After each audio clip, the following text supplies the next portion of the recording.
Welcome, traveler. I am Jungle James, your guide here at the Academy of Sleep. We bring you slow, thoughtful lectures, ideal companions for bedtime. Before the tale unfolds, I ask only this: subscribe, and leave a token of your visit with a like. And now, let the story begin. The legendary Amazon River, Secrets of the Jungle. Chapter 1. Where the Amazon is born. High in the lonely heights of the Peruvian Andes, where snow clings to jagged ridges and the air is thin and sharp as crystal, a single drop of water slips from melting ice. That drop begins a journey that will become one of the most powerful forces of nature on Earth. This is where the Amazon is born, not with a thunderous roar, but with a quiet trickle beneath the gaze of Andean condors and the shadows of sacred mountains. For centuries, the true source of the Amazon remained a mystery, debated and disputed by explorers and geographers alike.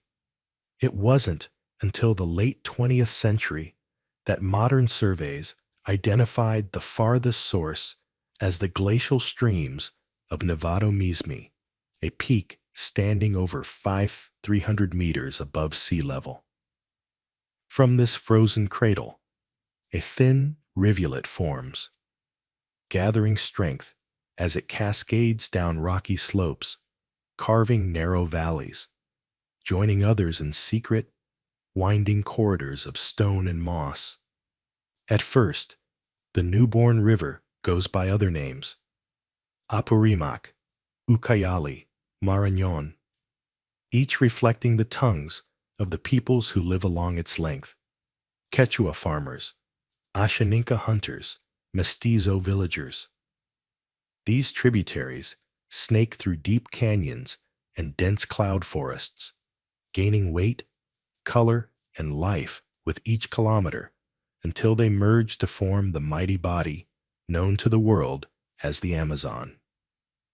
This early stretch of the river is far removed from the emerald labyrinth that most imagine when hearing its name. Here, the water is swift and narrow, cutting between steep cliffs and winding through highland pastures and rain-soaked plateaus. Small mountain villages cling to its banks, their inhabitants drawing water from it, fishing in its currents, and honoring it in their legends. As the river descends, the world around it begins to change. The forests thicken, the light softens, the air becomes heavy with moisture, filled with the scent of orchids, wet leaves, and distant rain. The soundscape shifts from the whistle of wind through stone to the chorus of insects, birds, and hidden frogs. By the time it reaches the lowlands, the river has transformed entirely, from a mountain stream to a winding serpent of fresh water threading its way through the largest rainforest on Earth. In the basin where it flows, rain falls year-round, sometimes for hours, sometimes for days without pause. Storms swell the river's body until it bursts its banks and spreads into the forest, transforming the jungle floor into a flooded world of reflections and drifting shadows. Trees adapted to this aquatic life sink their roots into submerged soil. Fish dart among branches. Birds skim the water's surface, and monkeys leap between wet trunks. The Amazon is not merely a river. It is a dynamic, living system, more a breathing entity than a geographical feature. It expands and contracts with the seasons, following the rhythm of the rains, rising up to 15 meters in some places between the dry and wet seasons. And yet, despite its modern name and global fame, the people of the region have long known this river not as a single entity, but as many rivers, each stretch with its own personality, its own story, its own name. Some call it the River Sea, others simply the Mother. Among the Ticuna, the river is said to have been formed from the milk of a celestial woman. The Ashaninka speak of anaconda spirits that carved its shape with their massive bodies. In countless myths, the river is alive, a creature of moods and intentions, sometimes nurturing, sometimes wrathful, always watching. Today, the Amazon River stretches more than 6,400 kilometers from its highest source to its final breath in the Atlantic Ocean. Its basin drains nearly 7 million square kilometers, spanning 9 modern nations and holding 1/5 of all the planet's fresh water. It feeds a forest so vast that it produces its own weather, so dense that from above it appears as an unbroken sea of green. This river carries more water than the Nile, the Yangtze, and the Mississippi combined. At its widest point during the rainy season, it can stretch more than 30 kilometers across. And yet, for all its size, its true power lies in its mystery, in the way it hides and reveals, nourishes and swallows, invites and resists.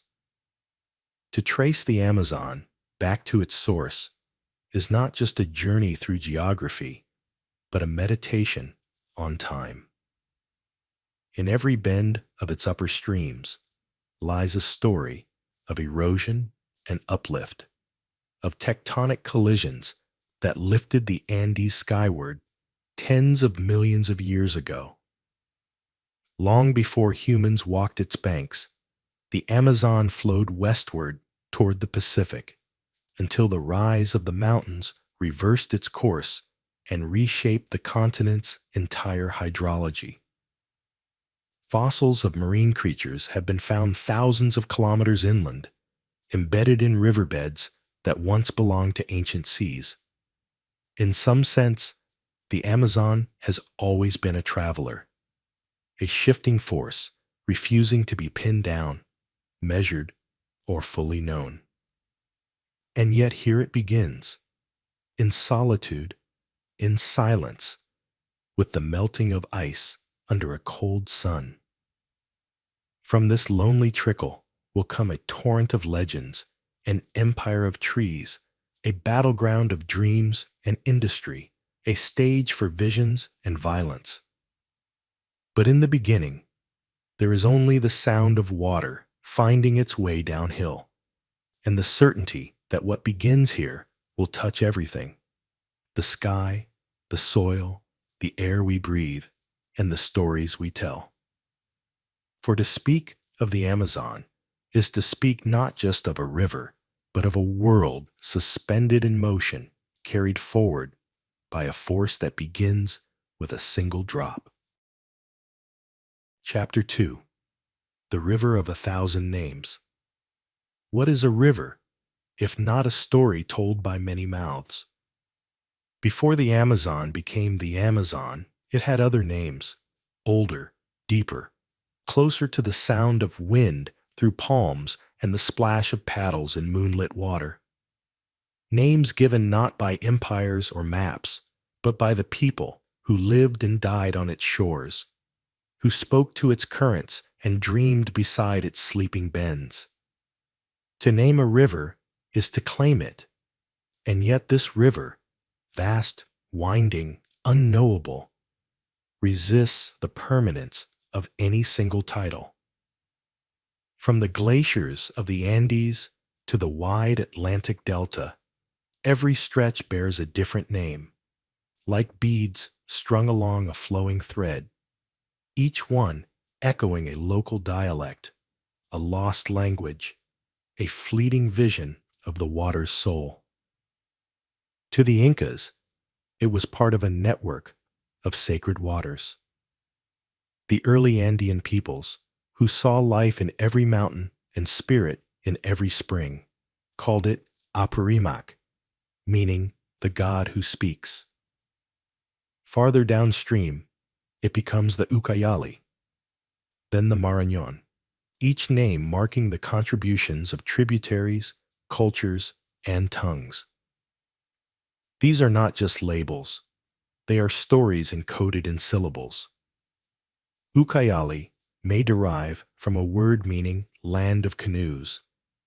Marañón, perhaps from the Spanish for tangled, reflecting the confusion of channels and marshes that bewildered early explorers. Some parts of the river are still called Solimões in Brazil, particularly in the upper stretches before it meets the Rio Negro. And when those dark waters merge with the silty brown flow of the main stem, it becomes, officially, finally, the Amazon. But even that name, Amazon, is a story born of myth and misunderstanding. When Spanish explorer Francisco de Orellana descended the river in 1542, he and his starving men encountered fierce resistance from local warriors, many of whom, he claimed, were women. Inspired by ancient Greek tales of the warrior women known as Amazons, Orellana gave the river this mythical name. In truth, it is likely he was attacked by tribes in which women fought alongside men, as they sometimes did in the defense of their people. But the legend stuck. It flattered European expectations of the exotic and the wild. And so the river was baptized with a name not its own, a name born of armor and fantasy rather than bark and paddle. Before the Spanish, before the Portuguese, before the rubber barons and the missionaries and the satellites, the river was spoken of in ways that reflected a different understanding. Among the Ticuna, it is called the Urama, the lifeblood of the forest. The Yanomamis speak of it as a sacred thread between the worlds of the living and the spirits. The Huitoto and Bora have names that cannot be translated without losing their music, their breath, their meaning. These names are whispered in songs, offered in chants during fishing rites, spoken softly to children at night. They are not meant to be written down or recorded on GPS maps. They are relational, fluid, like the river itself, changing depending on who is speaking, where they are standing, and what the river has given or taken from them. Even today, indigenous languages continue to shape the map, though often invisibly. In Brazil alone, over 300 languages were once spoken in the Amazon basin. Many have vanished. Others survive only in fragments, a river name here, a forgotten chant there. And yet the legacy of these tongues lingers in the way people describe water, not as a resource, but as a presence, a companion, a danger, a god. In this region, language and landscape are inseparable. You do not say, the river is flooding. You say, she is angry. You do not say, it curves. You say, it remembers. The colonizers brought their own names, of course. Blunt tools for carving the unknown into manageable parts. The Portuguese named tributaries after saints and calendar dates. Some names were mishearings of native words. Others were imposed as acts of power. But the river, vast and unconcerned, flowed on, bearing all names and none. It whispered to birds and carried seeds. It washed away monuments and brought silt to the roots of trees older than nations. Today, Satellite images show the Amazon as a long, looping scar of brown and green across the continent. To outsiders, it may seem a singular entity, easy to trace from source to mouth. But on the ground, on the water, within the thick of the jungle, it is a living system of 1,000 branches, each with a name, each with a personality.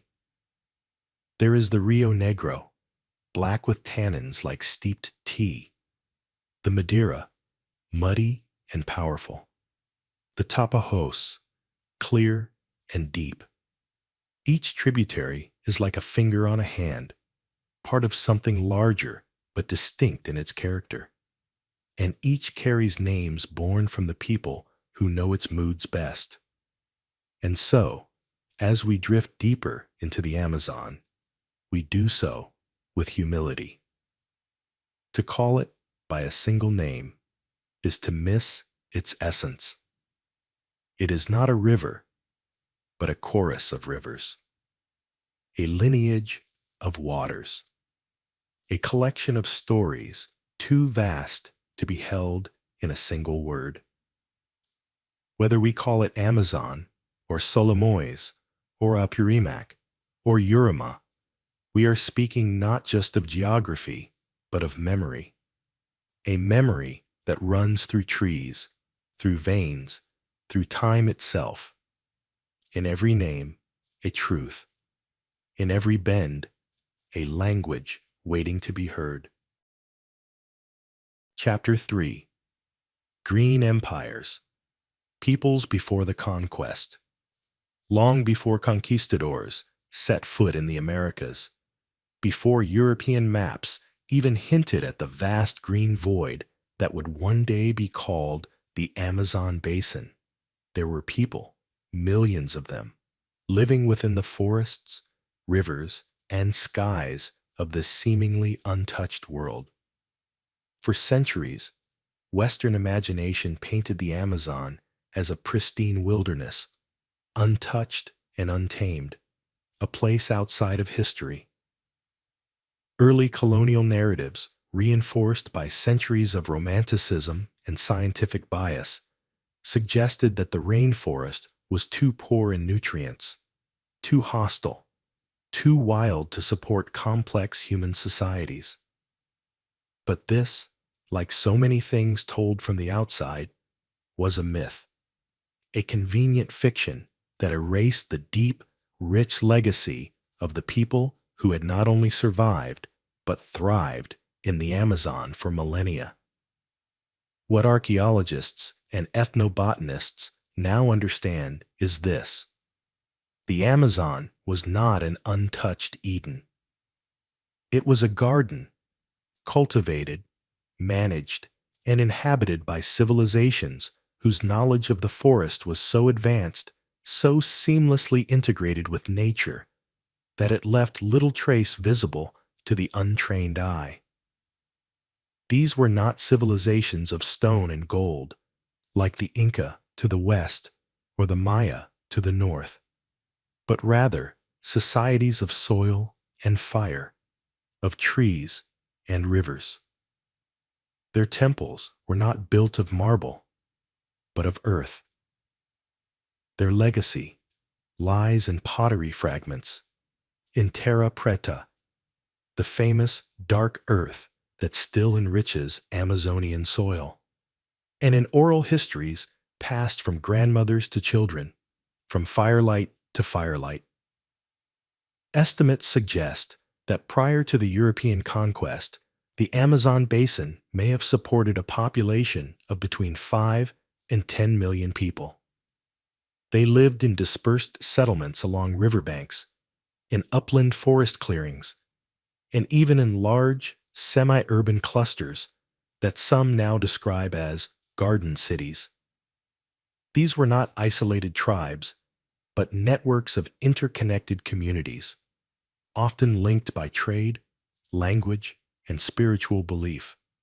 Archaeological surveys using modern technologies like LiDAR, laser scanning from aircraft, have revealed massive earthworks, geometric mounds, causeways, and even moats hidden beneath the canopy. In the upper Xingu region of Brazil, researchers discovered carefully planned villages laid out in circular patterns, connected by roadways and surrounded by defensive ditches.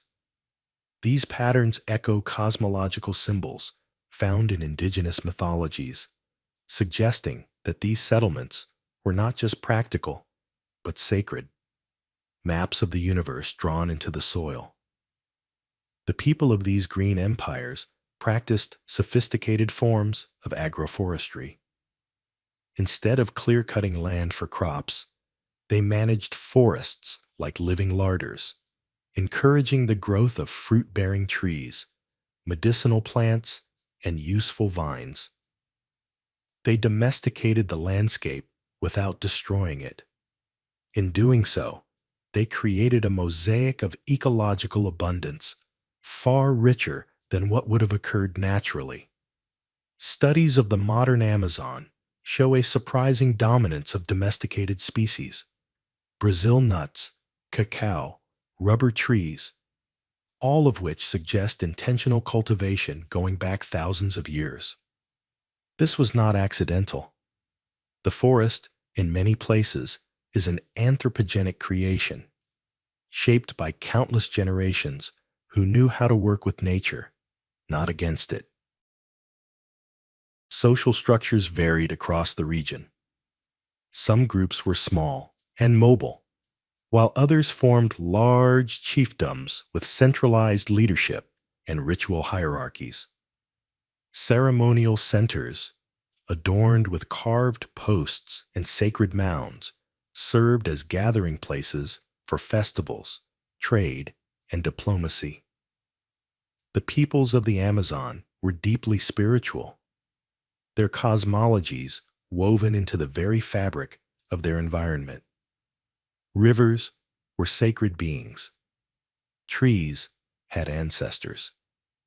Animals were not hunted recklessly, but approached with rituals and gratitude. Shamanism served as both religion and medicine, bridging the world of the seen and unseen. Hallucinogenic plants like ayahuasca were consumed not for recreation, but for healing, prophecy, and spiritual connection. Contrary to the myth of isolation, the Amazon was also a place of interaction. Trade routes crisscrossed the basin, some of them stretching far into the Andes and coastal regions. Shells from the Pacific, feathers from distant birds, polished stones, woven fabrics, and elaborate ceramics have been found far from their places of origin. These exchanges were not only economic, but cultural, weaving a diverse tapestry of belief systems and artistic styles across the forest. Languages were numerous, reflecting a complex mosaic of identities. Some language families stretched across vast distances, suggesting long-standing networks of alliance and influence. But then came the silence. The conquest of South America did not begin in the Amazon. It came first through the Andes, with the fall of the Inca Empire. Yet the wave of disease, slavery, and violence that followed did not stop at the mountains. Smallpox, measles, and influenza spread faster than soldiers, wiping out communities before the invaders ever arrived. It is estimated that within the first century of European contact, up to 90% of the indigenous population of the Americas perished. In the Amazon, villages were abandoned. Fields fell fallow. Oral traditions were lost as entire generations vanished. What remained was not a pristine jungle, but a post-apocalyptic landscape, a great garden gone wild. And so, when European explorers and naturalists finally ventured into the heart of the forest, they encountered not a thriving civilization, but its ruins, slowly being devoured by vines and rain. They mistook absence for emptiness. They mistook overgrowth for virginity. Today, descendants of these ancient forest dwellers still live in the Amazon, over 300 different indigenous groups across 9 countries. Some maintain traditional lifestyles, others blend modernity with ancestral knowledge. Many continue to fight for their land, their languages, and their right to live on their own terms. Their stories remind us that the forest is not a museum, but a living archive. Every tree may have once been planted by human hands. Every clearing may hold memories of laughter, song, and ceremony. The green empires did not disappear. They changed shape. They moved deeper into the forest. They learned to hide, but their roots are still here, underfoot and overhead, whispering in the rustle of leaves, waiting to be remembered. Chapter 4. The First Expedition, Francisco de Orellana, and the Discovery of the Amazon. In the year 1541, under a sun that burned holes in the jungle canopy and a sky heavy with clouds not yet rain, a strange procession moved eastward through the Andes. It was led by a man named Gonzalo Pizarro, brother of Francisco Pizarro, the conqueror of the Inca Empire. The expedition included hundreds of soldiers, horses, and enslaved natives, all in search of something that did not exist, or rather, something they wished into being with every agonized step. They were looking for cinnamon, not the bark scraped gently into mulled wine or sprinkled over bread, but the promise of a new spice trade, a jungle El Dorado of fragrance and fortune. They had heard rumors of a land called La Canela, a kingdom overflowing with cinnamon trees and golden treasures, hidden deep beyond the eastern slopes of the Andes. The terrain was cruel. Rain came in torrents. Insects pierced armor. Horses sank into mud and starved. Men died, then were left behind or buried shallowly in wet soil. Pizarro's dreams thinned along with his forces, and soon the expedition, starving and sick, reached the upper reaches of the Rio Napo, a tributary still far from the Amazon proper. It was here, in the heart of misery, that he ordered his lieutenant, Francisco de Orellana, to take a small detachment of men, follow the river downstream in a hastily built boat, and return with food. It was meant to be a short journey. It became a voyage into legend. Orellana descended the river, expecting to find native settlements with food and allies. Instead, the current grew stronger, the river broader, and the journey longer. Days passed, then weeks. His crew ran low on food and morale, but the river would not let them go. They tried to turn back, but the current resisted. Eventually, Orellana made a decision that changed the course of history. He would not return. Whether this was mutiny, desperation, or divine providence is still debated. But from that moment, the goal was no longer rescue, it was survival. And, if fate allowed, discovery. What followed was one of the most astonishing river journeys ever recorded. Orellana and his men, fewer than 60 in number, drifted down a river that no European had mapped or named, through a continent that had never heard of them, along banks watched by thousands of eyes. They built another brigantine, called it Victoria, and continued eastward. Every turn of the river revealed new challenges: dense walls of jungle, unfamiliar animals, silent forests, then suddenly settlements teeming with life. Contrary to the idea of an uninhabited Amazon, Orellana's account described large and complex societies. He reported densely populated villages, warriors in canoes, cultivated fields, and even fortified towns. These descriptions, long dismissed by historians as exaggerations, are now being reconsidered in light of modern archaeological findings. But the most lasting element of Orellana's story was an encounter, or what he claimed was an encounter, with a tribe in which women fought alongside men. He described a battle with fierce female warriors who defended their villages with arrows and unflinching resolve. Echoing tales from ancient Greek myths, he compared them to the legendary Amazons of antiquity. And so, when Orellana finally emerged from the forest 8 months later, having traveled more than 6,000 kilometers from the high Andes to the Atlantic Ocean, he gave the river a name: Rio de las Amazonas, the river of the Amazons. He returned to Spain a hero. His tale stirred the court and excited the imagination of the empire. A vast, rich, and possibly golden realm had been found. But Orellana's triumph was brief. He was granted permission to lead a second expedition and colonize the region, but it ended in disaster. He died at sea in 1546, before setting foot again in the river that bore his name. His body was swallowed by the ocean, his shipwreck a quiet end to a journey that had once captured the world's attention. For centuries, Orellana's account was met with skepticism.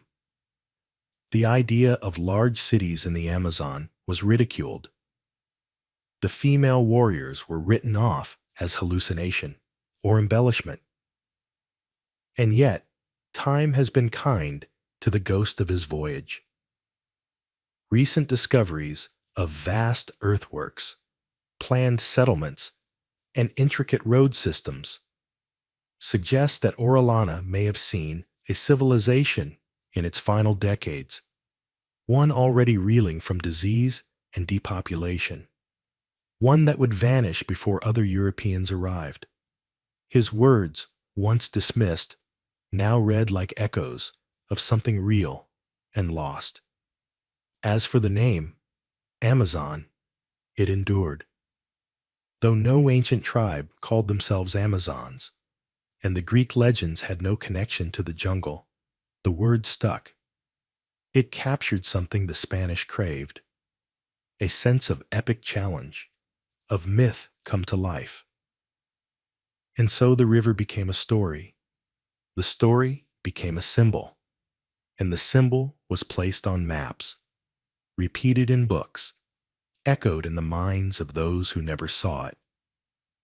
The river was renamed, not by those who drank from it, fished in it, or prayed to it, but by those who drifted through it once and lived to tell the tale.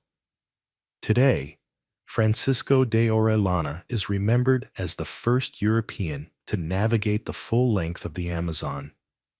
His journey is still considered one of the greatest feats of exploration in the early modern era, not because he conquered, but because he survived, because he bore witness, because he dared to float forward when every voice, even the river itself, told him to turn back. Chapter 5: Gold and Madness. The Search for El Dorado. In the beginning, El Dorado was not a place. It was a man, a chieftain, cloaked in gold dust, who emerged at dawn from his jungle city and waded into the sacred waters of a mountain lake, offering treasures to the gods. He was called El Hombre Dorado, the Gilded Man. The tale came from the highlands of what is now Colombia, whispered into Spanish ears by trembling captives or eager collaborators, passed from one expedition to the next like a fever dream. Over time, the man became a city, then a kingdom, then an entire empire, hidden in the emerald shadow of the unknown. The story metastasized with every retelling, its location shifting like a mirage. One century, it was in the Andes. The next, in the vast unknown to the east, in the jungles beyond the mountains, where the rivers ran thick and unmapped. There, said the stories, lay cities of gold, where rooftops gleamed like mirrors, and the streets were paved with ingots. For the conquerors of Spain, this myth was irresistible. They had already shattered the Inca Empire and plundered the treasures of the Andes.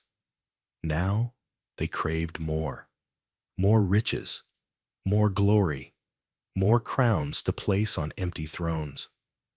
But what remained in their reach was not stone palaces or orderly terraces. What remained was the forest, the green, humming, tangled wilderness of the Amazon. In the eyes of the conquistadors, it was the final frontier, the last great promise of wealth beyond reason. They believed, or needed to believe, that somewhere beneath the canopy there waited a second Peru, untouched and overflowing. All they had to do was find it, and so they went, one after another. Some with imperial commissions, others with stolen maps, forged letters, or nothing but desperation. They built rafts and floated down rivers with names they could not pronounce. They hacked through foliage that swallowed their footprints within minutes. They marched in mail and velvet, sweating through armor as they sank into mud and madness.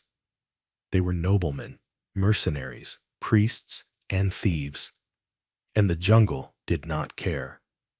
Some died quickly, from disease, from arrows, from jaguars in the night. Others wasted away slowly, their hopes dissolving into the humid air. Hunger took most of them. Some resorted to cannibalism. Others turned on their own men. And still, the story of El Dorado burned in their minds like a fever. To admit it was false was unthinkable. For many, it was the only thing that made the suffering bearable. Gold would redeem the pain. Gold would give meaning to the deaths. Gold would prove that they had not crossed an ocean and descended into hell for nothing. The madness of El Dorado reached its crescendo in the late 16th and early 17th centuries. Among the most infamous seekers was Sir Walter Raleigh, the English courtier, soldier, and poet. In 1595, Raleigh sailed to South America in search of a city he called Manoa, which he believed stood on the shores of a great inland lake, possibly Lake Perim, a phantom body of water that appeared on European maps for decades, despite never existing. Raleigh's voyage failed to find the city, but he returned to England claiming otherwise. In his published Discovery of Guyana, he described a paradise of golden houses and gentle natives awaiting English civilization. His account thrilled Queen Elizabeth and terrified the Spanish. Years later, Raleigh mounted a second expedition, now under James I, but it ended in violence and his eventual execution. His dreams of El Dorado died with him, but not the dream itself.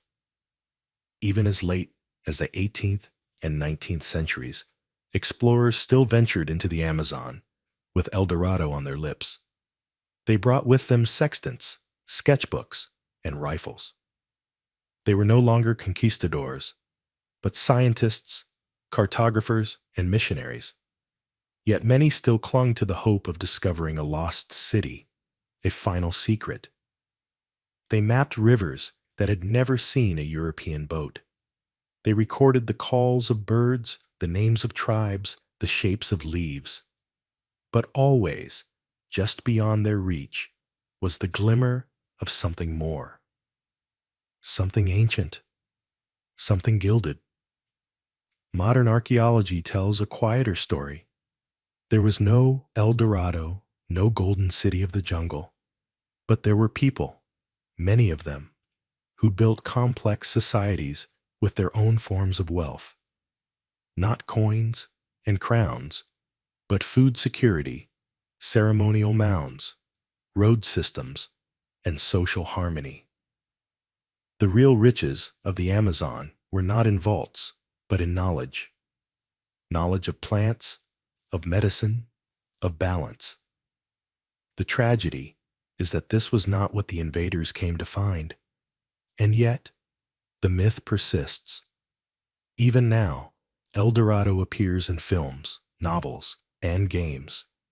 The Golden City continues to glow faintly in the collective imagination, a stand-in for everything lost, everything hoped for, everything just beyond the next bend in the river. It is a symbol of greed and wonder, of folly and courage, of our endless hunger for meaning wrapped in treasure. To search for El Dorado is, in a way, to search for ourselves, for proof that something extraordinary still lies hidden, that the world has not yet given up all its mysteries. And perhaps this is the final, cruelest beauty of the Amazon, that even as it resists conquest, even as it devours the maps drawn upon it, it continues to offer the illusion of discovery. A mirage made not of heat, but of history. A golden glint through leaves, always just ahead, always just out of reach. Chapter 6. At the heart of the jungle, hidden cities of the Amazon. For centuries, the idea of cities in the Amazon was treated as fantasy, a romantic delusion conjured by explorers whose eyes had gone soft from heat and hunger. The jungle, it was believed, was too wild, too poor in nutrients, too hostile to host civilization. It was a world of scattered tribes and fleeting footpaths, not temples, plazas, or urban order. The rainforest was imagined as untouched, primordial, a green silence broken only by insects, birds, and the occasional arrow from the shadows. But the forest has secrets, and time, as always, is patient. What was once dismissed as myth is slowly emerging as memory, and what lies beneath the canopy tells a different story. In recent decades, archaeologists have begun to see what the early conquistadors may have glimpsed only briefly before it vanished: evidence of vast, organized settlements hidden beneath layers of soil and centuries of growth. And the key to these revelations lies not in the machete, but in the laser. LiDAR, light detection and ranging, is a remote sensing technology that uses laser pulses from aircraft to strip away vegetation in digital reconstructions, revealing topographical features invisible to the naked eye. In places like the Upper Xingu in Brazil, in Bolivia's Llanos de Mojos, and along lesser-known tributaries of the Amazon, LiDAR has unveiled earthworks, road networks, and ceremonial centers that hint at urban planning on a massive scale. In the Xingu, what appeared from the air as only dense jungle was revealed to contain circular settlements linked by straight roads, flanked by defensive ditches and moats. These were not random clearings, but deliberate designs, clusters of villages arranged like stars, some connected across kilometers. There were plazas, causeways, fish ponds, raised fields for agriculture. Some researchers refer to them as garden cities, not cities of stone and monument, but of intention and harmony. They were cities made not to dominate the landscape, but to flow with it. The builders worked with the flood cycles of the rivers, cultivated forests for fruit and medicine, and practiced forms of landscape engineering that modern science is only beginning to understand. Farther west, in parts of Peru and Bolivia, archaeologists have uncovered sprawling earthworks and geometric geoglyphs, massive shapes carved into the soil, visible only from above. Some form patterns hundreds of meters across, circles, squares, and lines that may have served ritual or astronomical purposes. Others seem to define agricultural zones or ceremonial grounds. The complexity and scale of these features suggests centralized planning and communal labor, hallmarks of advanced social organization. In some areas, raised causeways run for miles across the savanna and wetland, forming networks of movement that once guided foot traffic, trade, and perhaps pilgrimages. And these are only the traces that survive. The Amazon's humidity, acidity, and voracious vegetation erase most signs of habitation with startling speed. Wood and fiber decay in months. Roads become root-bound. Villages dissolve back into forest. What remains is faint, a rise in the earth, a different color of soil, a shard of pottery. But each piece speaks, and together they whisper of cities that breathed, that danced, that debated beneath the stars. One of the most enigmatic clues left behind is terra preta, or dark earth. Unlike the thin, leached soils that dominate much of the Amazon, terra preta is rich, fertile, and still productive centuries after it was created. Composed of charcoal, bone, compost, and pottery fragments, it suggests a form of intentional soil engineering by indigenous peoples who knew how to cultivate the land sustainably. Pockets of terra preta are found across thousands of square kilometers, often in association with settlement remains. They are not just evidence of habitation, they are artifacts of ecological intelligence. What's striking about these cities is how different they are from the urban centers we often think of as the pinnacle of civilization. There are no pyramids here, no towering walls, no stone roads stretching to the horizon. The cities of the Amazon were not built to impress invaders or intimidate neighbors. They were designed to live with the river, not against it. Their materials were biodegradable.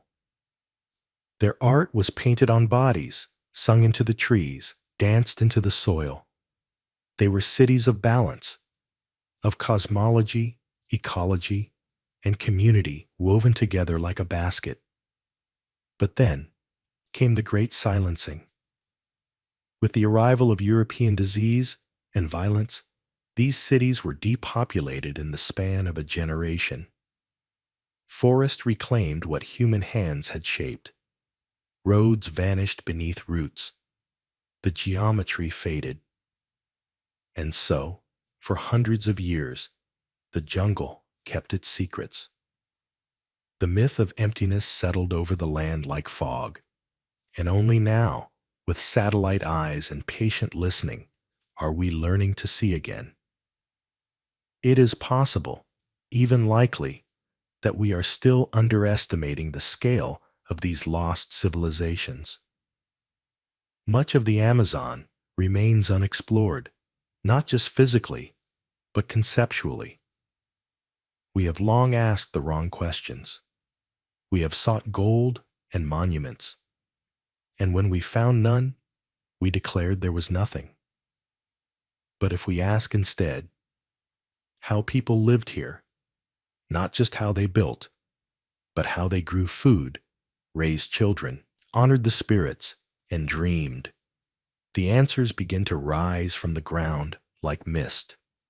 The Amazon's hidden cities are not myths. They are memories embedded in earth, waiting to be read, not with conquest, but with care. And as we turn our attention toward the forest once more, we may find that its greatest treasures are not made of gold, but of wisdom, the kind that teaches how to live in harmony with the world rather than over it. Chapter 7. The Amazon Below. Life beneath the surface. Beneath the glossy surface of the Amazon River lies a hidden world, not silent, not still, but pulsing with color, movement, and life so alien to the land-bound eye that it seems born of another planet. Most who picture the Amazon imagine the canopy, the tangled ceiling of leaves, vines, and monkeys, or the thunderous rains that pound the forest floor. But below the waterline, a second jungle exists, one that is just as vast, just as ancient, and every bit as mysterious. It is a realm of drifting giants and invisible hunters, of labyrinthine roots and shifting currents, where evolution has produced shapes and behaviors that seem drawn from myth. The Amazon River Basin holds more species of freshwater fish than any other place on Earth. Over 3,000 identified so far, with new ones discovered nearly every year. Some scientists believe that the real number may exceed 5,000, making the river a living library of biodiversity. In its depths swim the stories of time, armored catfish with bone-plated scales, ghostly knife fish that navigate by electric fields, piranhas with infamous teeth and misunderstood manners, and creatures so strange they stretch the definition of fish entirely. Among the most iconic residents is the boto, or pink river dolphin. Graceful and intelligent, the boto glides through the flooded forest like a ghost. Its pale skin can blush to deep rose as blood rises during exertion, giving it an ethereal glow beneath the surface.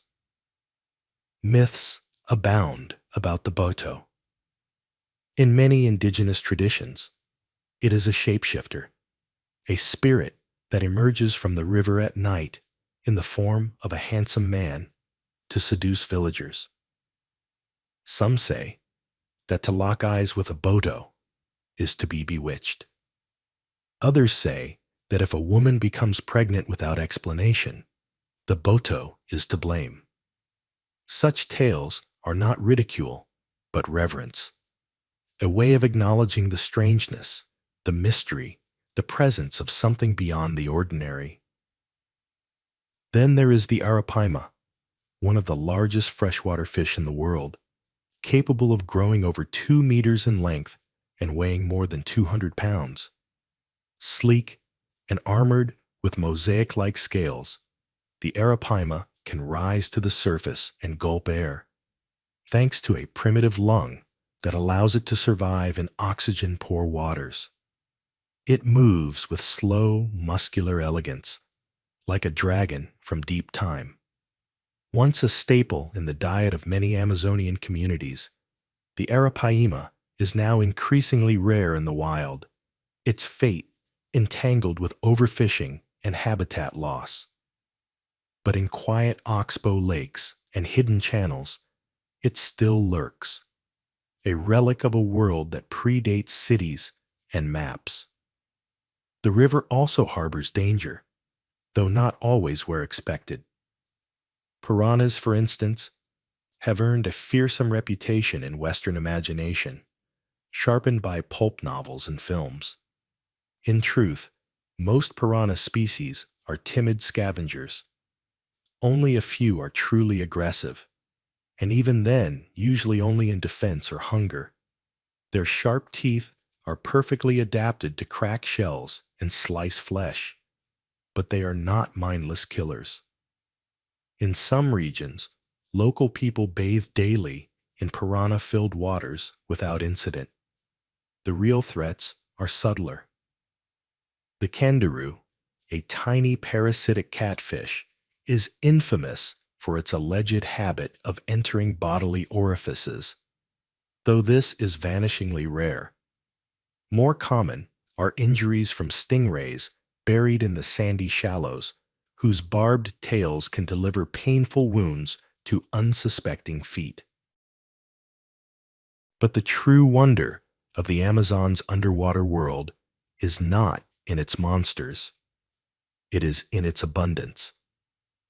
The rivers flood their banks seasonally, rising many meters and turning vast swaths of forest into submerged ecosystems known as igapo and varzea, flooded forests and meadows that form one of the most unique habitats on Earth. Trees adapt to these rhythms, tolerating months of immersion. Fish feed on fallen fruits, some even swallowing whole nuts that will later be digested or excreted downstream. Turtles nest on sandy banks that appear only during the dry season, timing their eggs to the calendar of water. Insects lay larvae in waterlogged wood. Frogs call from half-drowned branches. Everything moves in step with the river's pulse. Light filters strangely through the water, tinted green and gold by algae and sediment. In blackwater tributaries, like the Rio Negro, tannins from decaying leaves darken the water to the color of tea, reducing visibility and limiting aquatic vegetation. Yet even here, life thrives. Some fish have evolved electric senses to navigate. Others glow in the dimness with iridescent scales or dart among roots with bursts of neon color. Evolution has followed no single path. It has split and diverged into a carnival of forms. Eel-like swimmers, armored crawlers, finless drifters, blind cave dwellers. Humans, too, are part of this underwater story. Many indigenous groups have traditional knowledge of fish behavior so precise it rivals scientific journals. They know which tributaries hold which species, which moon phases signal spawning, which plant poisons can be used to catch fish without nets. Children learn to fish before they learn to read. Elders remember floods and droughts not by date, but by which fish ran thick that year. The river is not just a path or a source of food. It is a calendar, a teacher, a spirit that feeds and tests those who live beside it. And yet, this delicate underwater world is increasingly at risk. Dams block migration routes. Pollution leaches in from mining and industry. Deforestation on land leads to erosion, which clouds the water and chokes breeding grounds. Climate change threatens the regular flood cycles that so many species depend upon. The river below is strong, but not immortal. Its beauty lies in balance, and that balance, once lost, is not easily regained. To look beneath the surface of the Amazon is to see a mirror of the forest above, just as diverse, just as old, just as alive. But it is a mirror that warps and flows, that distorts and conceals. It shows us creatures who sense the world in ways we barely understand, who move through currents instead of roads, who hear with their skin and see with vibration. It is a world of silence and echo, shadow and flicker, waiting just beneath the boat's hull or the reflection of the sky. And as we float forward through this hidden kingdom, we do so with reverence. For we are guests in a realm shaped by ancient waters, where every fin, every flicker, every bubble is part of a dance as old as the forest itself. Chapter 8. Nature as Temple and Enemy. To live in the Amazon is to enter into an ancient pact, one written not in ink or stone, but in sweat, blood, and the soft hush of falling rain. It is a world where nature is both temple and trap, where the same forest that feeds and heals can also deceive and consume. For outsiders, the Amazon often seems like a place of extremes, overwhelming, mythic, unknowable. But for those who have called it home for generations, it is a space of reverence and wariness, of daily negotiations with forces far larger than the self. Here, nature is not a passive backdrop. It is an actor, unpredictable, willful, sometimes merciful, sometimes merciless. The jungle is always watching. It listens from the canopy, speaks in rustling leaves, and answers in floods, plagues, or fruit.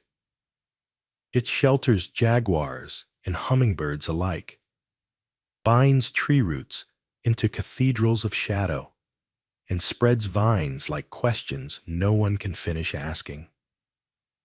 To those who walk its paths, it offers teachings, but only if approached with humility. In indigenous traditions, the forest is sacred, not because it is untouched, but because it is alive in ways that defy Western categories. Trees are not objects. They are persons. Stones are not inert. They hold memory. Rivers are not just flows of water. They are ancestors, deities, veins in the body of the earth. To hunt is to enter into a relationship, one that must be balanced by ritual, gratitude, and restraint. One does not take from the forest without giving back. Violating this balance invites punishment, not from an angry god, but from the living system itself. Many tribes speak of the Yuxin, or spirit beings, that inhabit every part of the jungle: plants, animals, mountains, rain. These entities are not metaphorical. They are real, present, felt. Some are protectors, others are tricksters. Shamans negotiate with them through dreams and ceremonies, often under the influence of plant medicines like ayahuasca. These visions are not hallucinations in the clinical sense. They are communications from the other side of the veil, offering warnings, guidance, or healing. The forest does not yield its secrets easily, but it speaks to those who know how to listen. And yet, for all its sacredness, the Amazon is not gentle. It does not coddle its children. Its generosity is matched by its cruelty. The sun can wither crops just as quickly as it feeds them.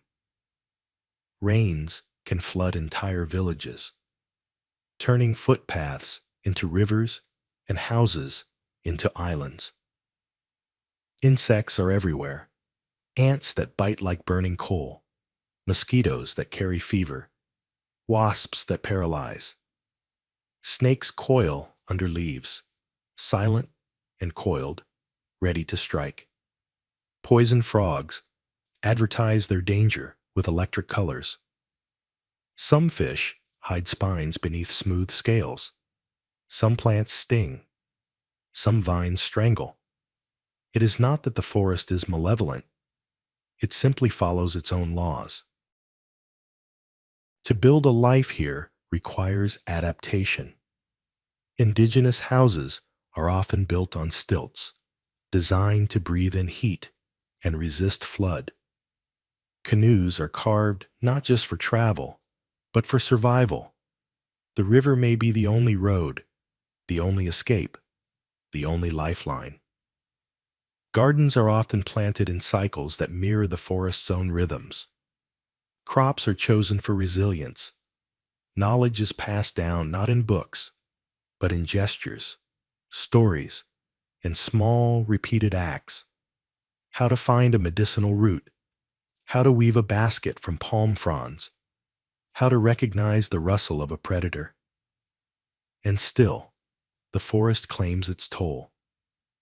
Illness comes in many forms: parasites, fevers, infections that spread with the bite of a sandfly or the slip of a machete. The body is always at risk here, and healing requires not only medicine, but understanding of the plants, the spirits, and the story behind the wound. Survival is never guaranteed. Every generation learns this anew. For outsiders, the Amazon's beauty often conceals its danger. Tourists arrive with camera lenses and poetic expectations, only to be stunned by the heat, the damp, the sheer thickness of the world. Scientists speak of the forest's biodiversity in reverent tones, and rightly so. But they, too, face its indifference. Expeditions have vanished. Diseases have flared. Equipment fails. Paths dissolve into undergrowth. In the Amazon, scale is a form of resistance. It does not yield easily to comprehension or control. And yet, there is love here, a deep, enduring love between the people and their forest. It is not romantic, but earned. It comes from centuries of cohabitation, from birth and burial in the same soil, from knowing the songs of birds and the names of winds. It is the kind of love that includes fear, the kind that knows one can be held and hurt by the same hand. The forest gives fruit and fever. It gives visions and venom. It gives life and, eventually, takes it back. In many ways, the Amazon is the last place on Earth where nature has not been tamed into metaphor. It remains, defiantly, itself. Not a symbol, not a resource, not a theme park, but a living, breathing system of staggering complexity. And in that complexity lies its holiness, not in perfection, but in presence. To walk through the jungle is to enter into a living memory older than civilization. To listen to its silence is to hear the conversations of 1,000 species.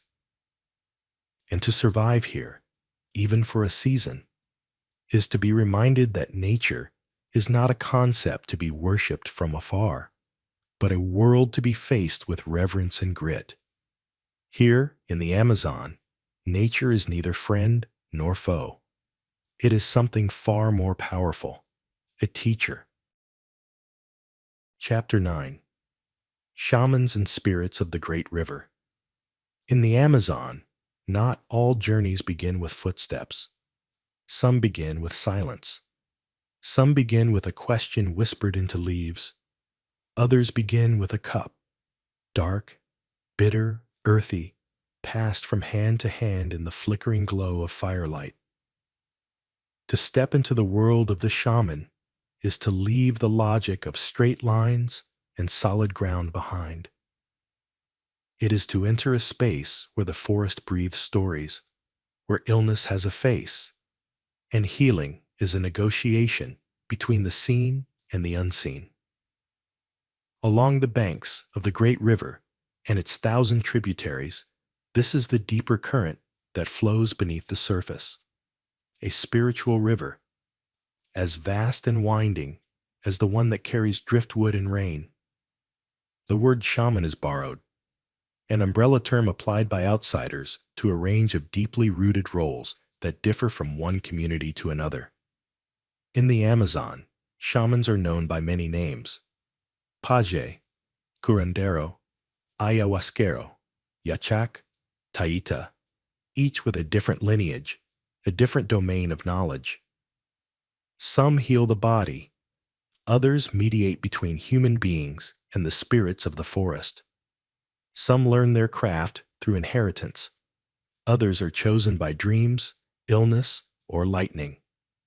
What they share is an understanding that the world is layered, that reality is not a fixed surface, but a woven cloth of spirit, plant, memory, and rhythm. The shaman walks the threads. Central to many of these traditions is the vine called ayahuasca, the vine of the soul.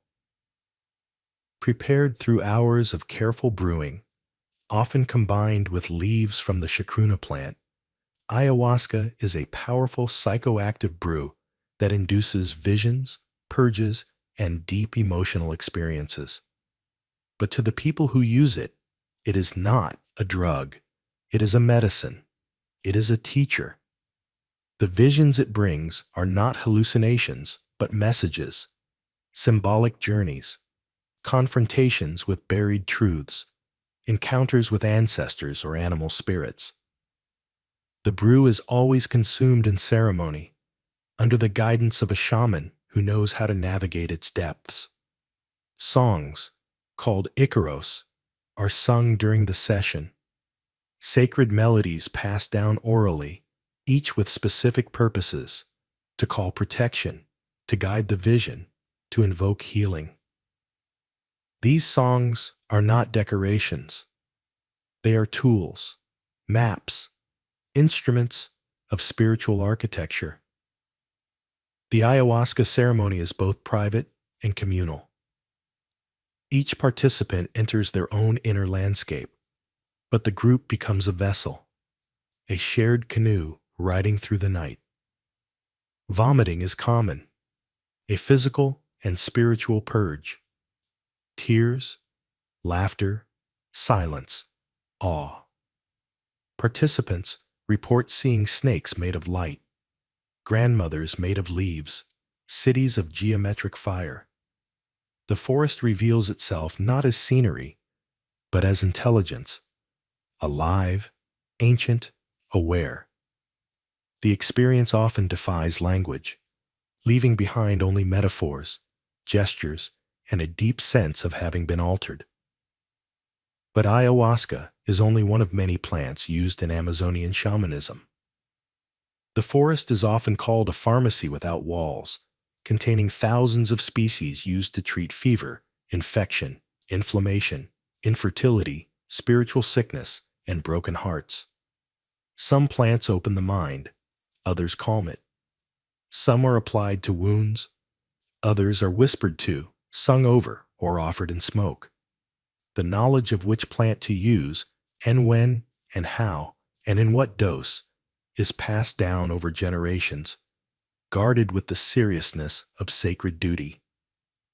To be a healer is to know not only the properties of roots and barks, but their personalities. Some plants are jealous, others are playful. Some refuse to work unless the healer is pure of intention. Shamans often speak of the spirit world as a mirror of this one, not a distant realm, but a hidden layer woven into everything.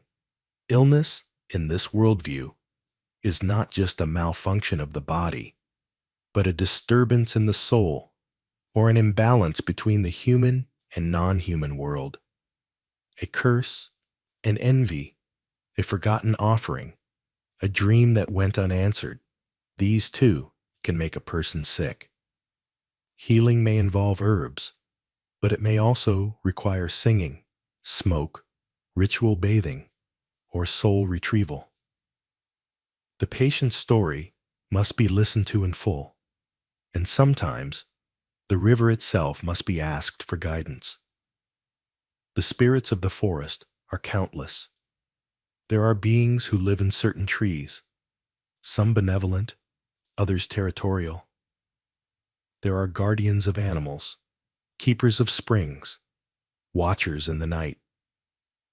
The anaconda is a recurring symbol, not just as a predator, but as a divine force, a bridge between worlds, a being of knowledge that coils around the earth and connects sky to water.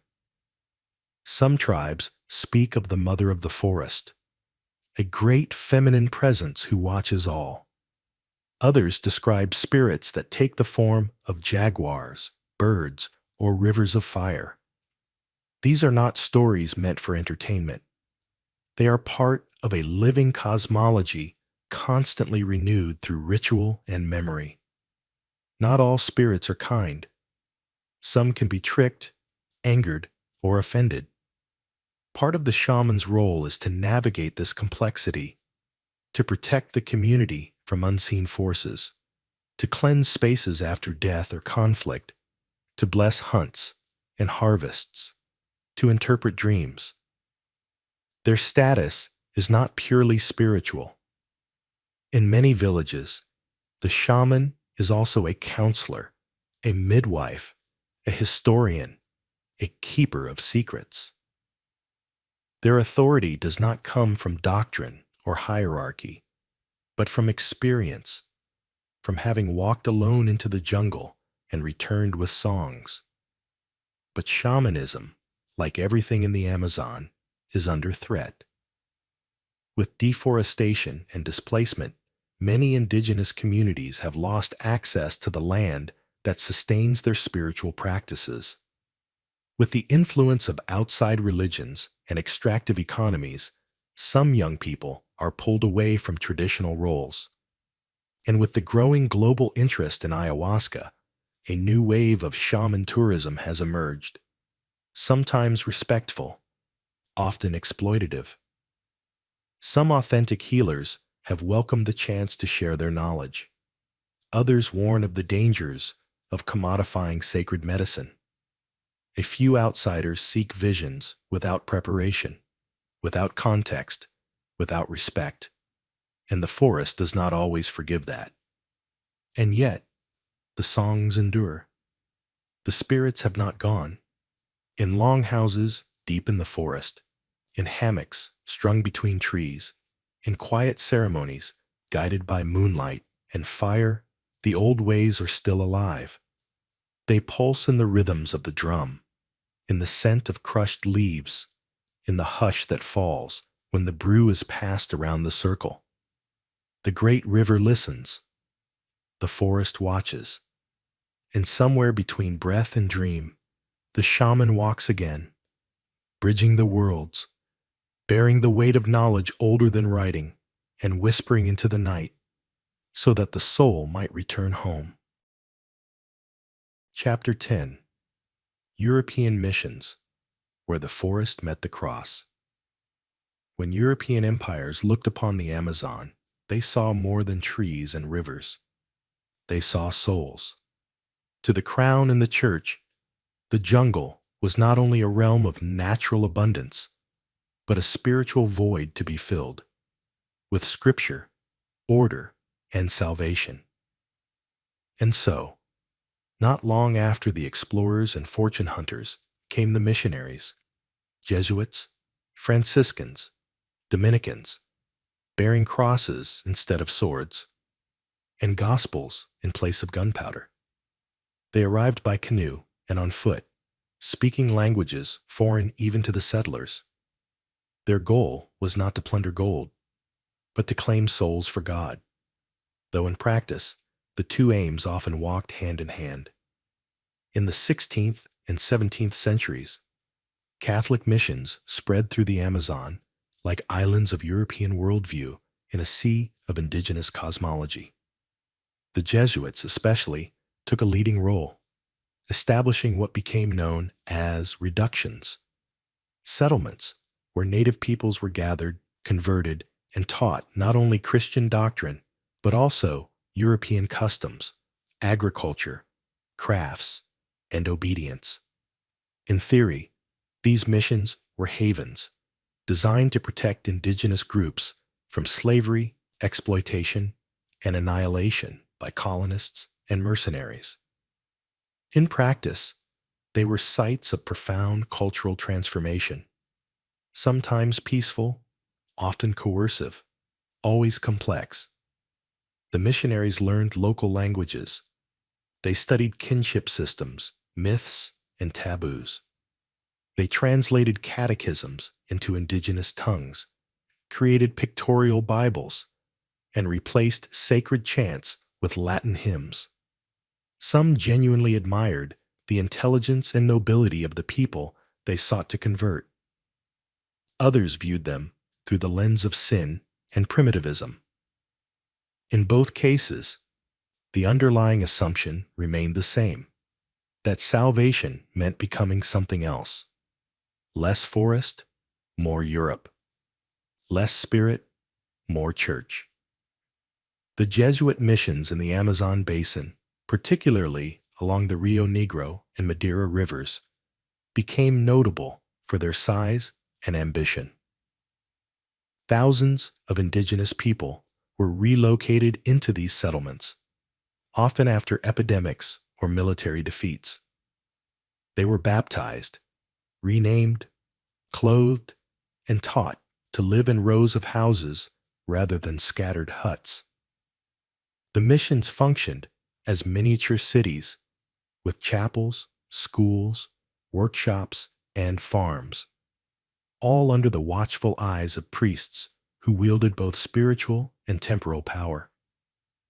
The villagers were taught to plant European crops, raise cattle, make bricks, carve images of saints. Religious festivals were introduced, blending with local traditions and strange hybrid rituals where the Virgin Mary might be crowned with feathers and drummed into the night beside the memory of older gods.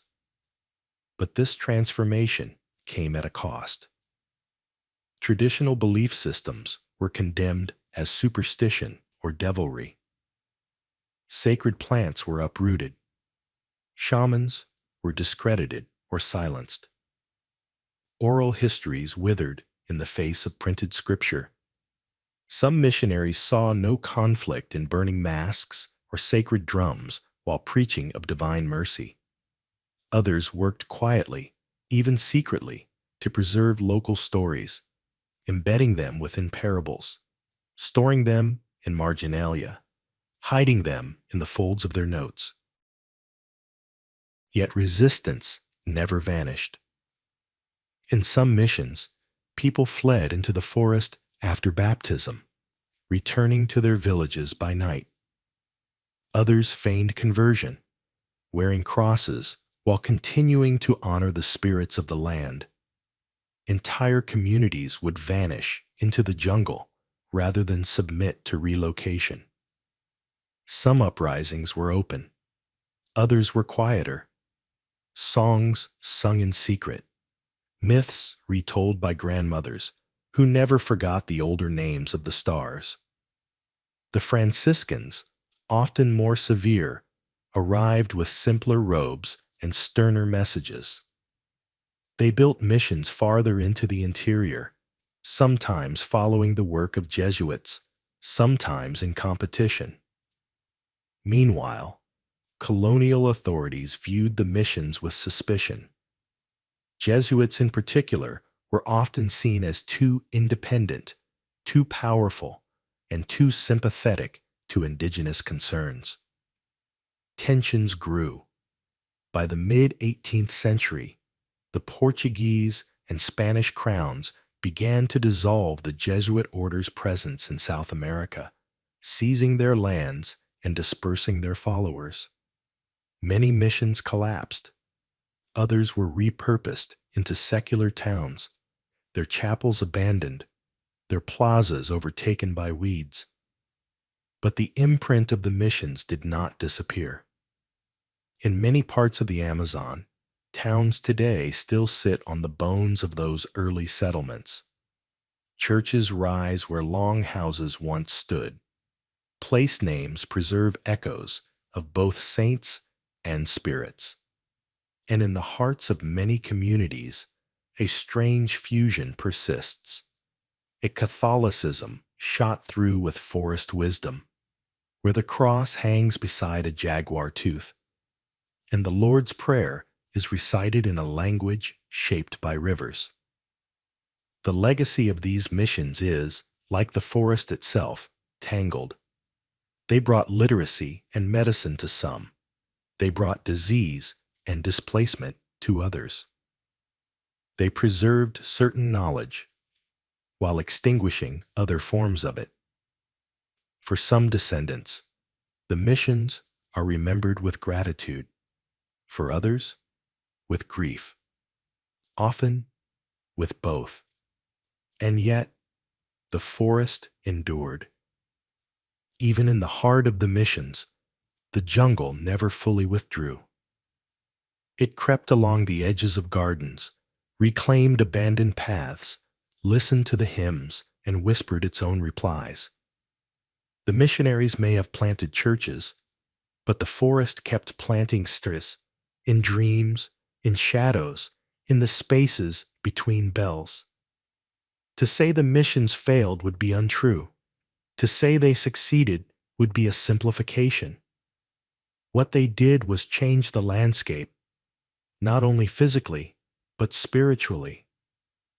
They brought new gods to the riverbanks, but they never fully banished the old ones. In the Amazon, faith flows like water, bending, merging, reshaping the terrain. And somewhere in that convergence, where the cross meets the vine, where incense mingles with rain and tobacco smoke, the forest still speaks.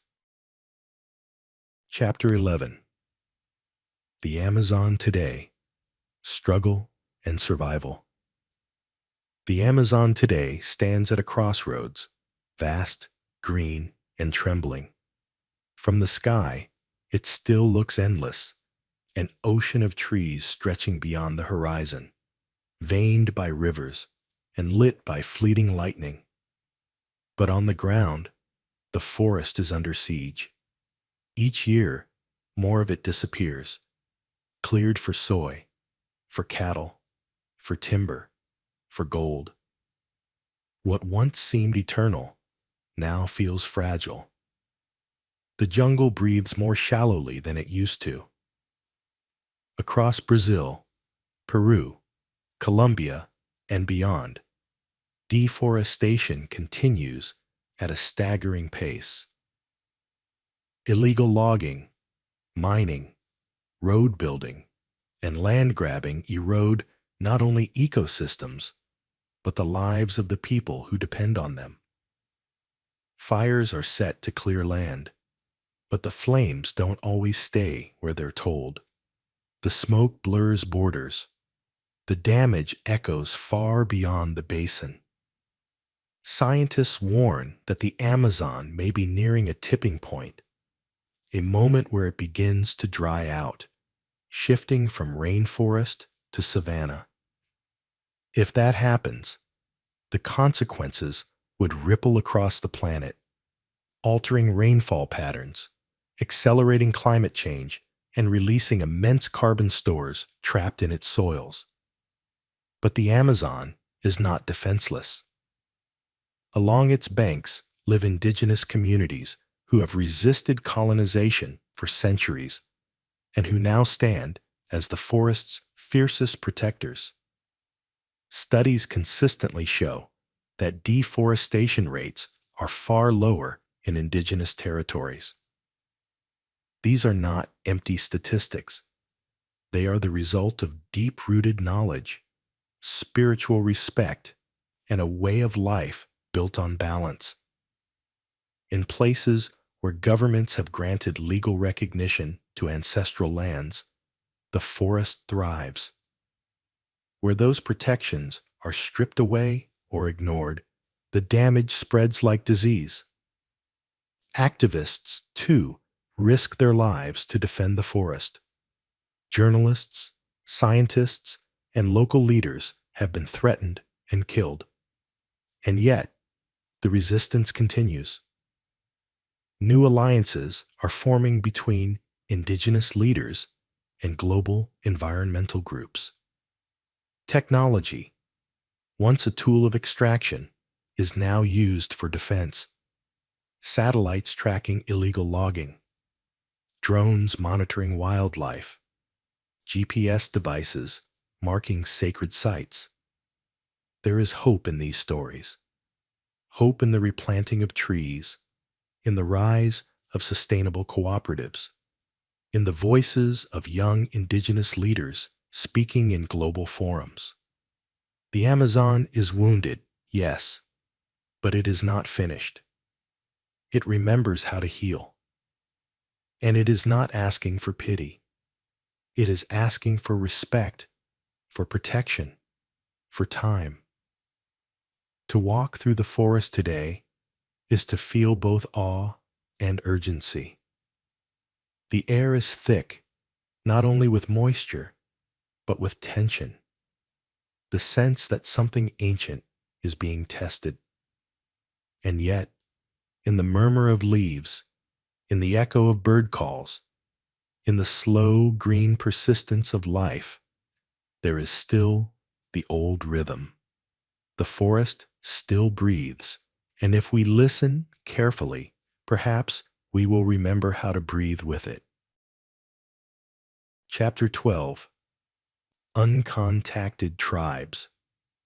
Deep within the folds of the Amazon, in places no road reaches and where satellite maps blur into green mystery, there are people who have chosen to remain unknown. They are called uncontacted tribes, though the word is imperfect. Many of them have ancestors who once met the outside world and then turned away from it. Their isolation is not ignorance, but decision. It is memory. Estimates vary, but experts believe there are more than 100 uncontacted groups living in the Amazon today, primarily in Brazil and Peru, with possible populations in Colombia, Ecuador, and Bolivia.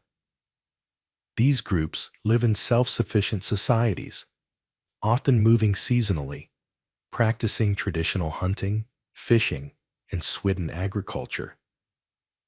They build shelters from forest materials, wear little or no clothing, and speak languages that may not be shared with any other tribe, or even known to modern linguists. Their silence is not emptiness. It is defense. The history of contact between indigenous peoples and outsiders is written in pain, disease, slavery, displacement, betrayal. In the 20th century, many isolated tribes were wiped out within a generation after violent contact with loggers, missionaries, and rubber barons. Even well-intentioned explorers carried illness in their breath. The forest remembers this, and so do its people.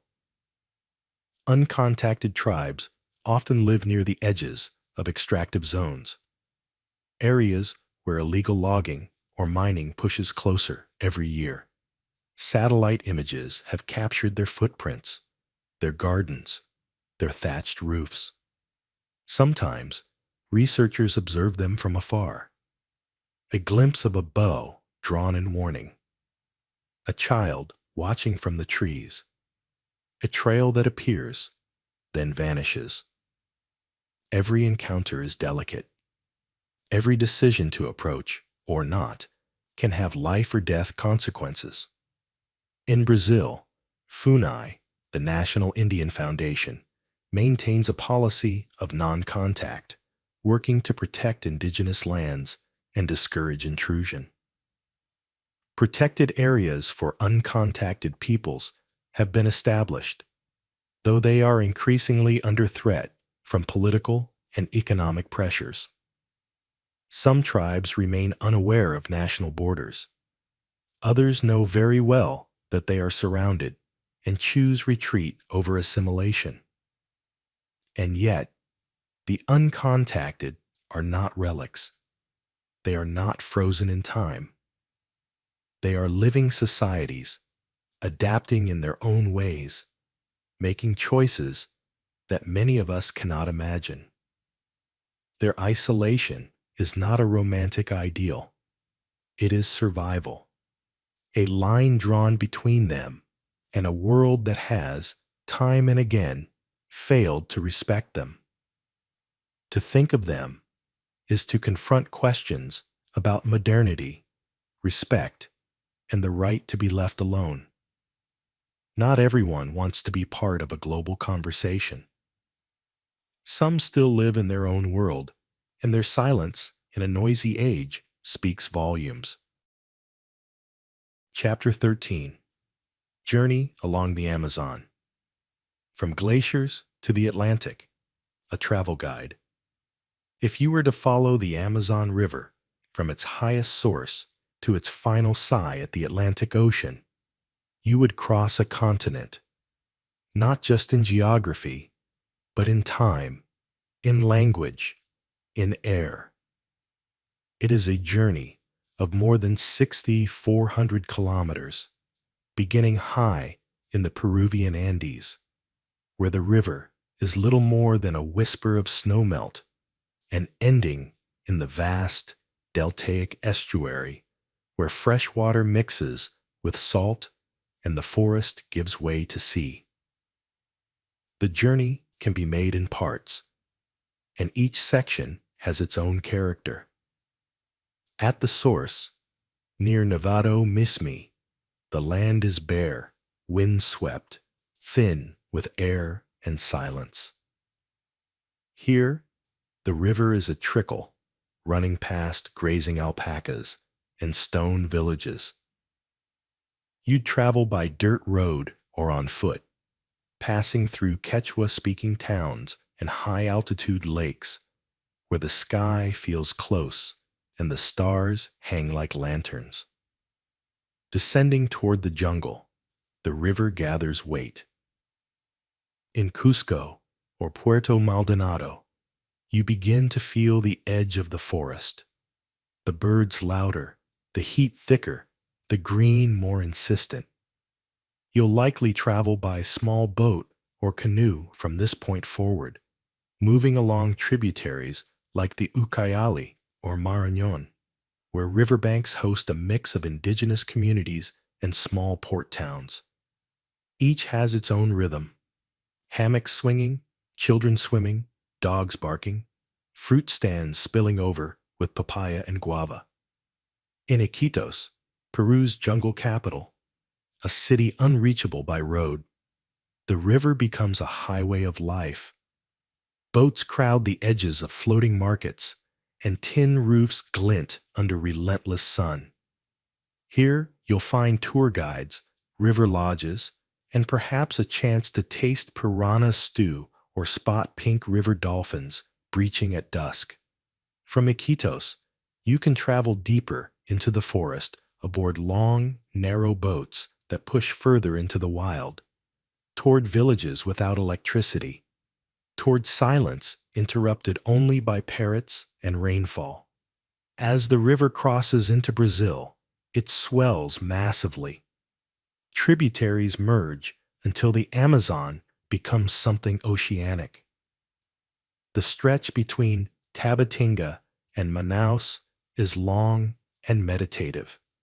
Days spent on large, multi-deck riverboats where hammocks are strung side by side and meals are served in metal trays. Passengers doze, read, watch the shoreline drift by. Forest becomes mirror. The sky doubles in the water. You may see herons rising like paper kites or small canoes appearing and vanishing like dreams. In Manaus, the jungle city where opera houses and high-rises rise from green, the river is no longer just nature. It is commerce, culture, contradiction. This is where the Rio Negro and Solimões meet in the famous meeting of waters. Their dark and light currents flowing side by side without mixing for kilometers. From here, you can catch a ferry to Belém, a coastal city near the mouth of the river, where the air tastes of salt and the forest begins to loosen its grip.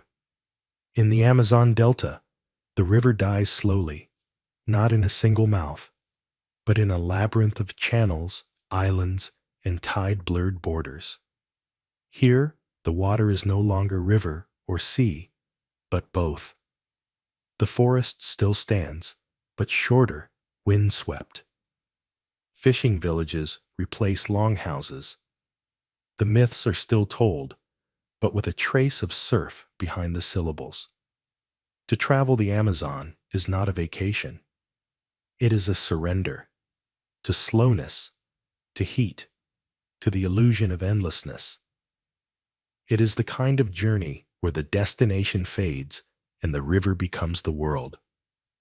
If you listen closely, you might hear the forest thinking. If you drift long enough, you may begin to feel time moving differently. Bring patience. Bring respect. Bring nothing you cannot afford to lose, except your sense of control. Chapter 14. How to Live in the Amazon. A Guide for the Brave and Grounded. So, you've decided not just to visit the Amazon, but to live there. Not as a tourist, and not in a hotel on stilts sipping passion fruit juice. You want something slower, deeper, a life close to the forest, close to the river, where mornings begin with bird song and nights fall into insect lullabies. You're not aiming to vanish into total wilderness with nothing but a knife, but to settle near nature, learn from it, and live simply, with fewer walls and more sky. It's not a dream reserved for adventurers and myth chasers. It's possible, but it requires a mindset of humility, patience, and quiet preparation. The forest will not bend for you. You must bend for it. The first and most important decision is where to settle.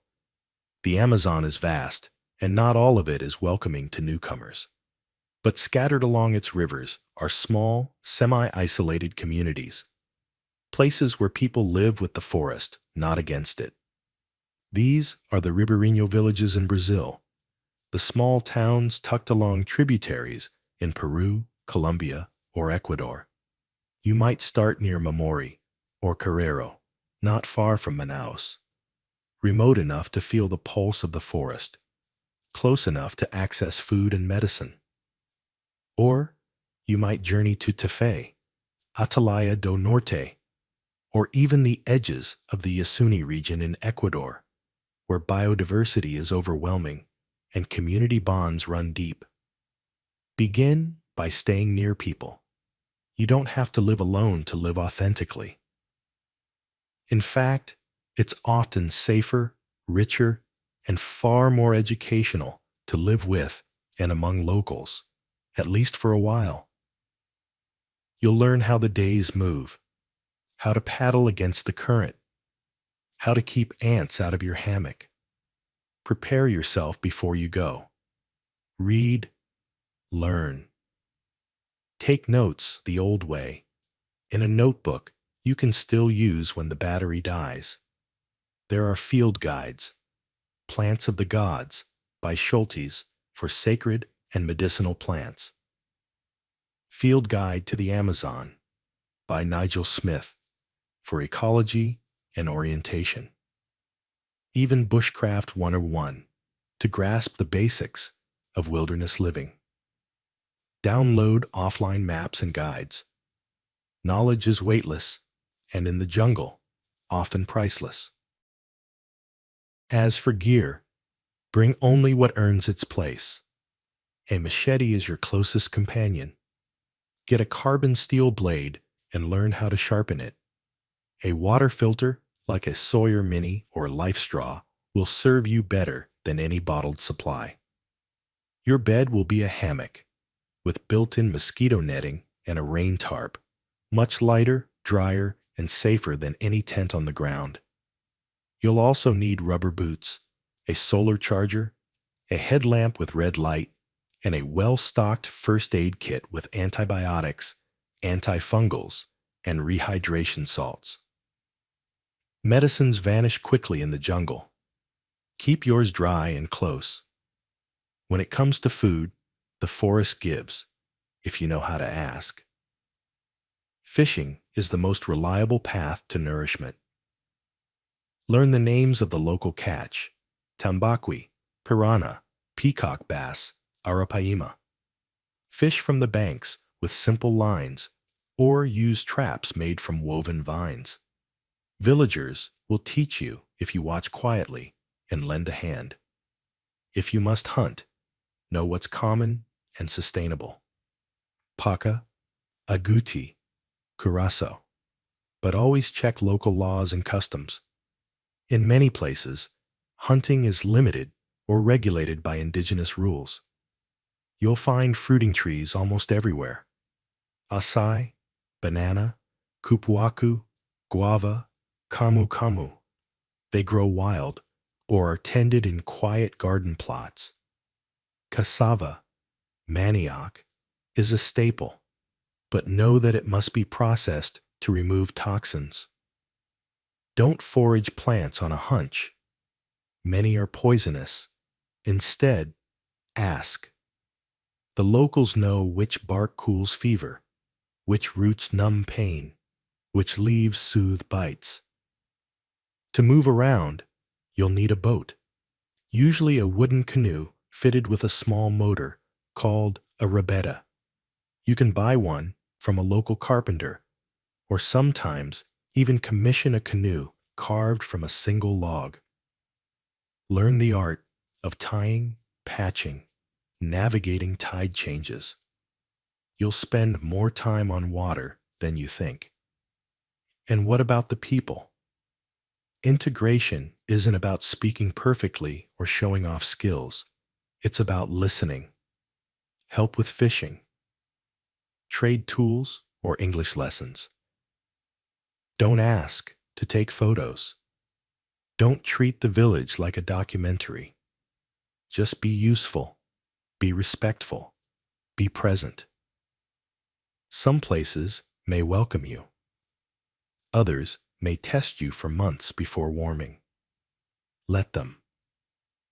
Trust is earned slowly in the forest, and once given, it means something. If you dream of joining a tribe, be cautious.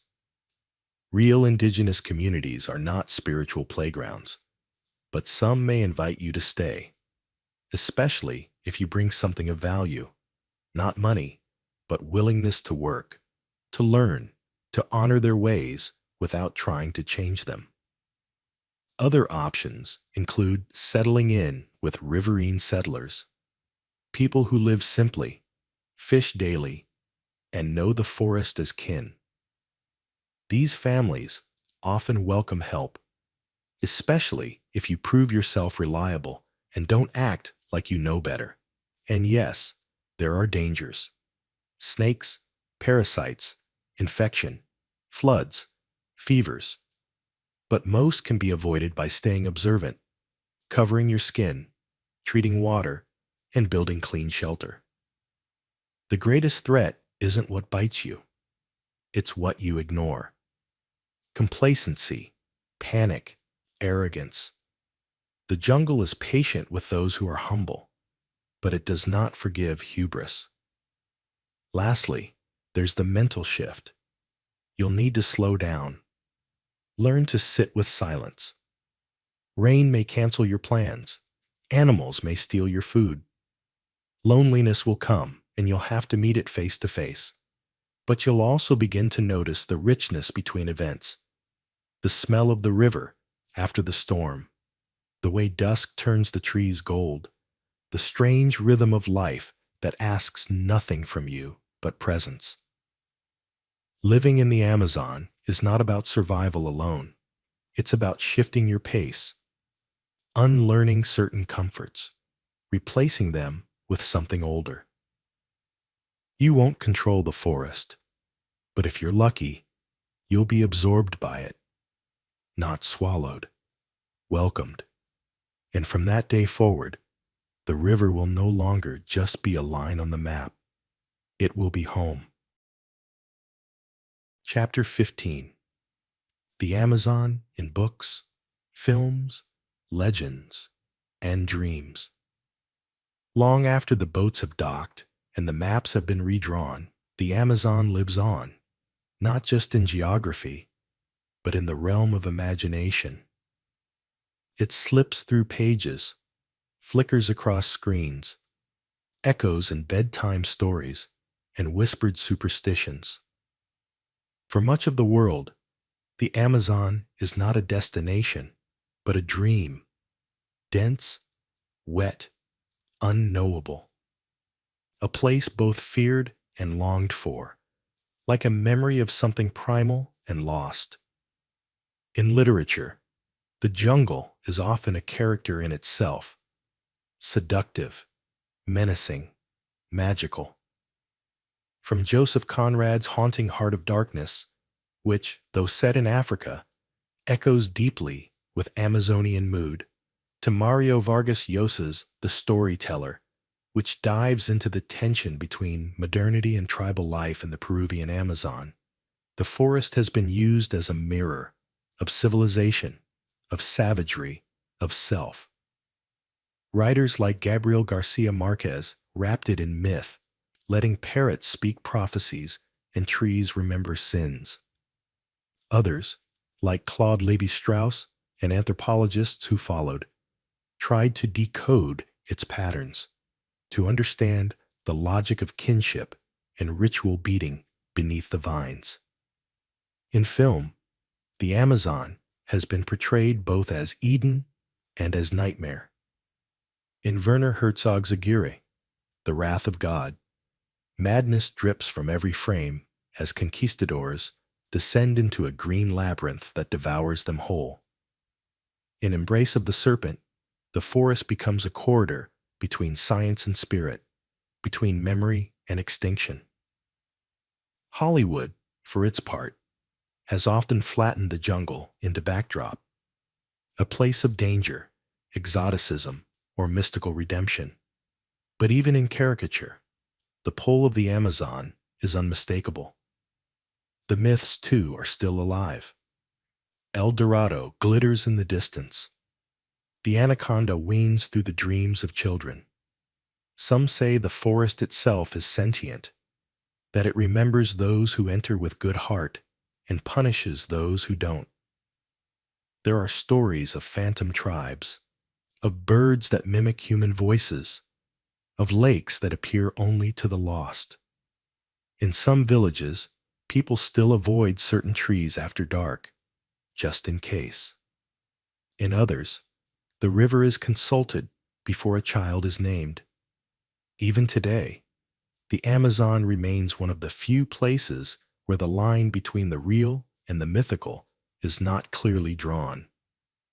Scientists searching for new species walk the same trails as shamans searching for visions. Satellites record canopy loss, while elders record dreams.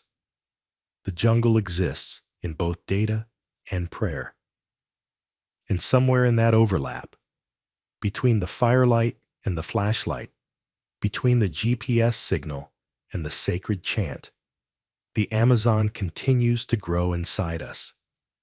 It is not only a place, it is a symbol of what we've lost, of what still survives, of what might be possible if we listen more carefully to what the world is trying to tell us.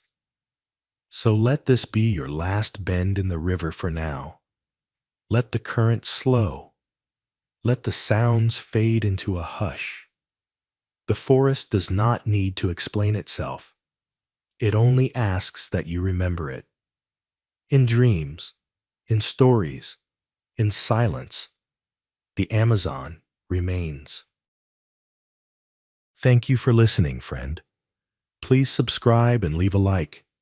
Your quiet support helps us keep crafting peaceful journeys for you. Until next time.